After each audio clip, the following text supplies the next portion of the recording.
कांग्रेस की general secretary Priyanka Gandhi के शौहर रॉबर्ट वड्रा 2 रोज़ा दौरे हैदराबाद के मौके पर कांग्रेस लीडर खलीकुर रहमान की क़यामगाह पहुंचे।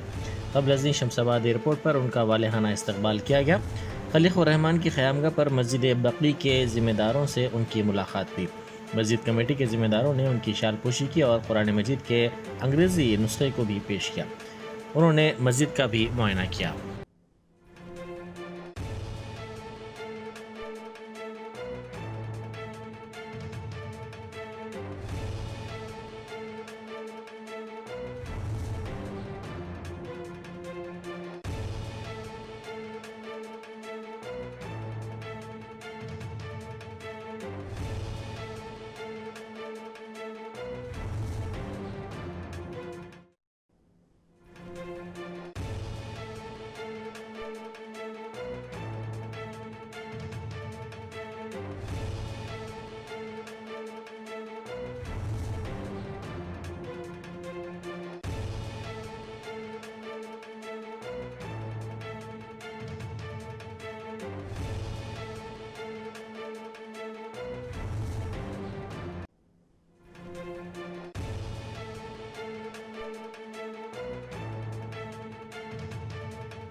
Germanton super speciality hospital national award winner doctor Mir Jawad Zar Khan, German trained senior orthopaedic surgeon and director, माहिर डॉक्टर्स डॉक्टर वासिफ आजम और doctor Bharavi Chundury, senior cardiologist और दीगर डॉक्टर्स नुमाया खिदमत अंजाम दे रहे हैं। Robotic surgery, advance cath lab, MRI, operation theatre, ICU, 2D ultrasound जैसी सहूलियात से आरास्ता कॉर्पोरेट लेवल हॉस्पिटल। वाजबी फीस में हर मर्ज से शिफायाबी के लिए Germanton super speciality hospital, Attapur.